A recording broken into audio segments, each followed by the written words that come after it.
قبل ما ابدا الفيلم ما تنساش تتاكد انك مشترك في القناه ومفعل الجرس عشان يوصلك كل افلامنا الجديده. وعشان ما اطولش عليك يلا بينا على الفيلم.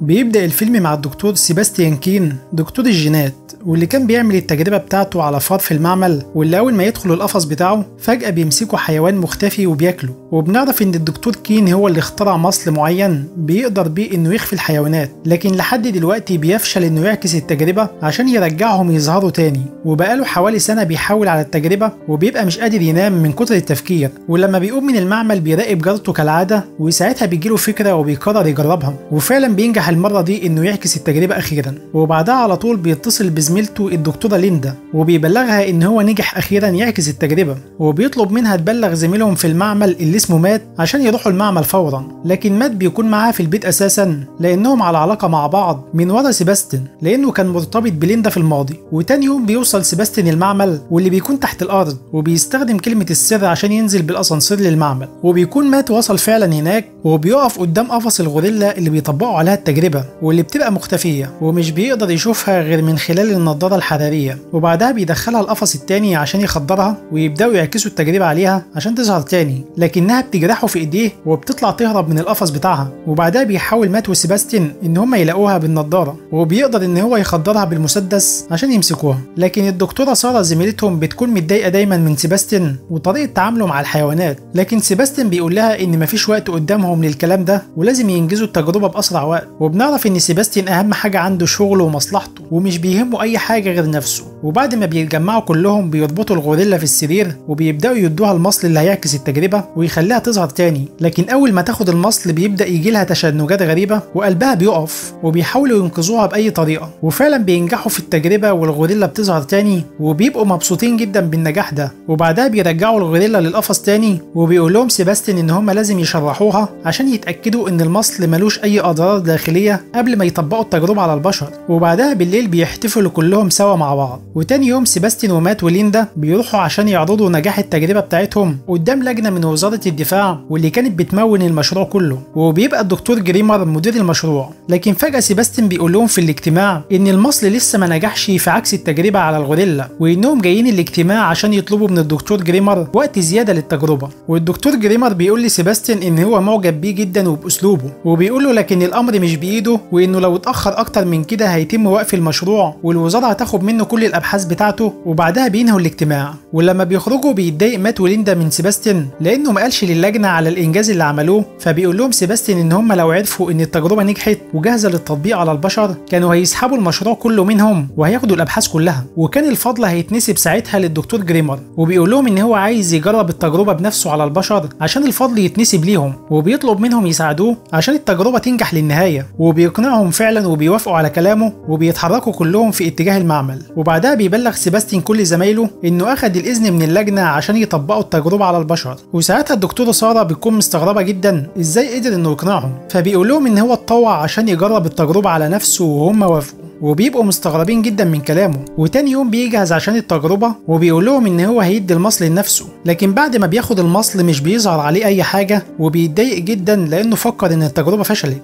لكن فجاه بيحس بألم بسيط في صدره، وبعدها بتبدا التشنجات تظهر عليه، وبيبدا مفعول المصل بالظهور، وجسمه بيبدا يختفي وهو بيتألم لحد ما فعلا بيقدر يختفي تماما وحالته بتبقى مستقره. وبكده يكون اول جزء من التجربه تم بنجاح، وقدروا يخفوا انسان لاول مره. وبالليل ليندا بتفضل نايمه جنب سيباستيان عشان تطمن عليه، ولما بيفوق بتكون حالته مستقره وبيتحرك عادي، لكنه بيبقى منزعج من الضوء لان جفونه بتبقى مختفيه، وحتى لو غمض عينيه هيفضل شايف الضوء. وبيضطروا انهم يقللوا الضوء في المعمل، وبيجتمعوا كلهم عشان يطمنوا عليه. وبعدها بيلبسوا النضاره الحراريه عشان يشوفوه، وبيتفقوا ان كل يوم واحد منهم هيفضل مع سيباستيان عشان يطمن على حالته. وفعلا بعدها الكل بيمشي، وبتفضل ساره معاه في المعمل لوحدهم. لكن اول ما تنام بيقوم سيباستيان وبيقرب منها وهي نايمه، ولما بتحس بحاجه غريبه بتقوم وهي مخضوضه، وبتفهم ان سيباستيان هو اللي كان جنبها. ولما بتبص على الكاميرا بتلاقيه في السرير. وتاني يوم بتقول لليندا على اللي حصل، وبتقول لها ان هي متاكده ان هي ما كانتش بتحلم. وبعدها مات بيطمن على حاله سيباستيان، وساره بتبقى خايفه منه. ولما بيتجمعوا عشان ياكلوا سوا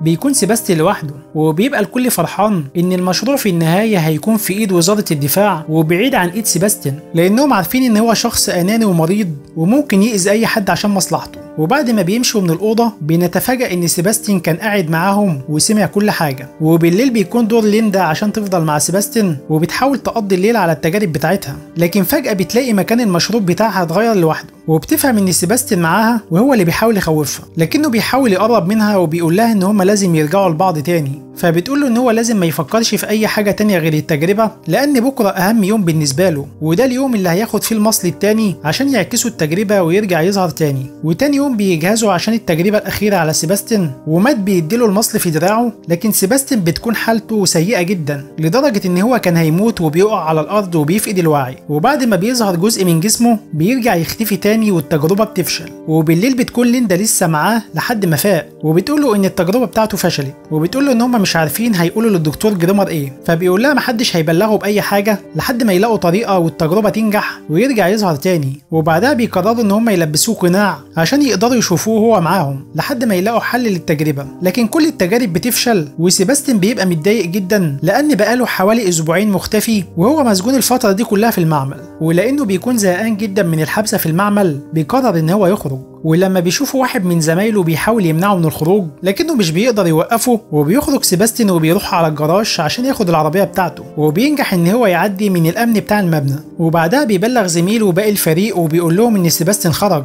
وساعتها سيباستيان بيكون راح على البيت بتاعه عشان ياخد شوية حاجات معاه للمعمل، لكن ساعتها بيشوف جارته اللي كان دايما بيبص عليها، وساعتها بيفكر ان هو ممكن يستخدم ان هو بقى مختفي ويروح لها شقتها وهي مش شايفاه. وفعلا بيروح وبيخبط عليها، لكن اول ما بتفتح مش بتلاقي اي حد، وساعتها بيدخل جوه الشقة بتاعتها، وبعدها بيفضل يخوفها وبيحرك المراية، وبعدها بيعتدي عليها وهي مش عارفة هو مين. وساعتها ليندا بتوصل لبيته وبتتأكد ان هو هناك لما بتشوف عربيته، وبعد ما بتدخل الشقة بتلاقي القناع مرمي على الأرض، وبتفهم ان هو ماشي من غيره، وبتبلغ باقي الفريق اللي في المعمل. وهي ماشية بتحس ان سيباستيان مراقبها لحد ما بتخرج من العمارة. ولما بتروح المعمل كلهم بيجهزوا مسدسات التخدير عشان يقبضوا على سيباستيان بنفسهم، لانه لو انكشف هيعرضهم كلهم للخطر. لكنه فجأة بيظهر قدامهم وبيقول لهم ان هو خرج بس عشان يتمشى شوية لانه زهق من المعمل. وساعتها بتهدده ليندا وبتقول له ان هو لو خرج تاني هتبلغ اللجنة بنفسها عشان يقبضوا عليه، فبيقول لها لو واثقة ان هم هيقبضوا عليه هو بس لانهم في الهوا سوا. وساعتها بتستغرب سارة وبتسأل ليندا عن معنى الكلام ده، فبتقول لها ليندا ان الوزارة ما تعرفش اي حاجة عن التجربة اللي عملوها على سيباستيان وانهم كذبوا عليهم، وبتوعدها ان الموضوع هيتحل لو سيباستيان رجع لحالته تاني. وبعدها بيحاولوا ان هم يلاقوا اي طريقة عشان يعكسوا التجربة، لكن كل مرة بيفشلوا، فبيتعصب سيباستيان جدا لانه بكده هيفضل محبوس في المعمل. وبعدها بيقرر ان هو يسجل فيديو ليه وهو في الأوضة ويفضل يعيده على كاميرات المراقبة عشان محدش يعرف ان هو هيهرب من الأوضة. وبعدها بيخرج من المعمل من غير ما اي حد يعرف،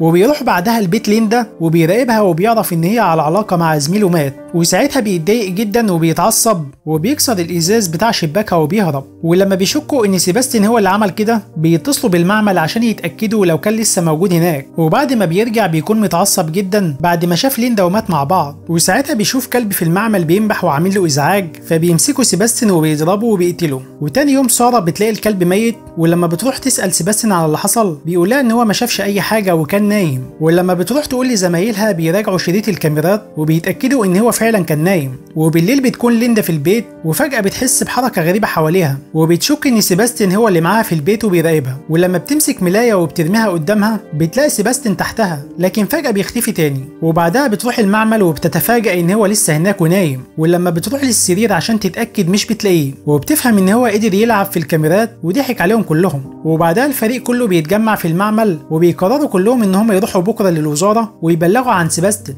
لكنه بيكون معاهم في المعمل وسمع كل اللي قالوه وهم مش شايفينه. وبعدها بيخرج مات وليندا مع بعض عشان يروحوا للدكتور جريمر ويبلغوه عن اللي حصل ويعرفوه بكل اللي عمله سيباستيان. وبيكون كل ده سيباستيان معاهم وشايف كل اللي حصل. وبعد ما بيمشوا بيدخل جريمر البيت عشان يبلغ المسؤولين عن سيباستيان، لكنه فجأة بيلاقي الباب بتاعه مفتوح. ولما بيطلع عشان يشوف ايه بيروح ناحية حمام السباحة، لكن فجأة بيهجم عليه سيباستيان وبيوقعه في الحمام وبيخلص عليه. وتاني يوم كل الفريق بيتجمع في المعمل وليندا بتسأل مات عن جريمر، فبيقولها ان هو ما كلموش لحد دلوقتي. ولما بتحاول تتصل بيه بتعرف ان هو مات في حمام السباحه بتاعه، ولما بتحاول تتصل باللجنه فجاه الاتصال بيتقطع وبيبقوا مش عارفين يتصلوا باي حد بره المعمل. ولما بتروح ليندا ومات للاسانسير فجاه الاسانسير مش بيستجيب وبيفهموا ان سيباستيان غير كلمه المرور عشان محدش يعرف يخرج من المعمل. وبعدها بيقرروا كلهم ان هم لازم يلاقوا سيباستيان ويقبضوا عليه، وكل واحد بيمسك مسدس التخدير وبيلبس النضاره بتاعته. ولما بترجع اخر واحده منهم عشان تجيب النضاره بتاعتها، واول ما بتلبسها فجاه بتلاقي سيباستيان قدامها ومعاه سلك وبيخنقها، وبيكون كل الفريق بيحاول يلاقيه ساعتها وبيعرفوا ان في واحده منهم ناقصه. ولما بيروحوا يدوروا عليها بيلاقوها ميته، وساعتها بيفهموا ان سيباستيان عايز يخلص عليهم كلهم عشان محدش يبلغ عليه. وبيحاولوا ان هم يستخدموا اجهزه الاستشعار عشان يعرفوا مكانه لكن من غير فايده. ولما بيروح مات مع زميله كارتر عشان يدوروا عليه بيصطادوا سيباستيان وبيخلص عليه، وبعدها بيهجم على مات عشان يقتله. لكن بسبب الغازات اللي اتسربت في المكان بيبقى مات مش قادر يعرف مكان سيباستيان بالنضاره. ولما ليندا بتعرف اللي حصل بتقرر ان هي تروح له عشان تساعده، وساعتها سيباستيان بيكون بيضرب فيه وبيستغل ان هو مش شايفه. ولما بتروح له ليندا بتقدر تقفل الباب عليهم وبتنقذ مات منه، وساره واللي معاها بيحاولوا يساعدوا كارتر اللي كان بينزف. ولما بتروح تلاجة الادويه عشان تجيب له دم بتلاقي فجاه الباب اتقفل عليها وبيكون سيباستيان معاها في الاوضه، وساعتها بيجي لها فكره ان هي ترمي الدم على الارض عشان تعرف مكان سيباستيان لو قرب منها. وفجاه بيطلع سيباستيان قدامها وبيرميها على الارض وبيضربها بمسدس التخدير وبعدها بيخلص عليها. ولما ليندا ومات بيروحوا لكارتر بيعرفوا ان ساره دخلت تلاجة الدم،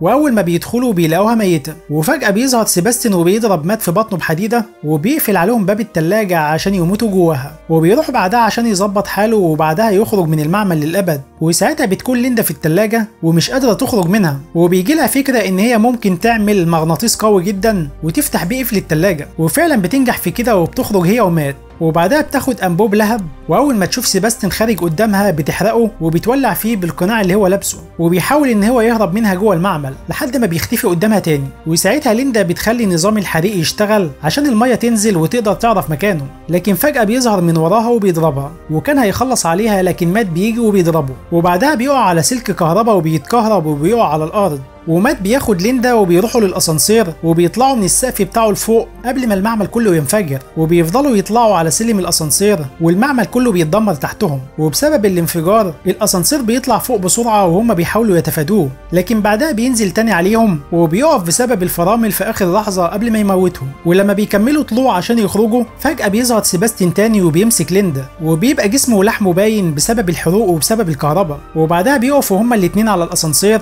وبتحاول ان هي تقرب منه لحد ما بتقدر تخلع الكابلات اللي شايله الاسانسير، وبيقع سيباستيان قدامها في النار وبيموت، وهي بتكون ماسكه في الكابلات. وبعدها بتطلع هي ومات، وبينجحوا اخيرا ان هما يتخلصوا من سيباستيان والمعمل بتاعه. بس كده، وده كان فيلمنا النهارده. يا رب لو عجبك اعمل لنا لايك واشترك في القناه لو لسه ما اشتركتش وفعل الجرس عشان يوصلك كل الافلام الجديده، وسلام.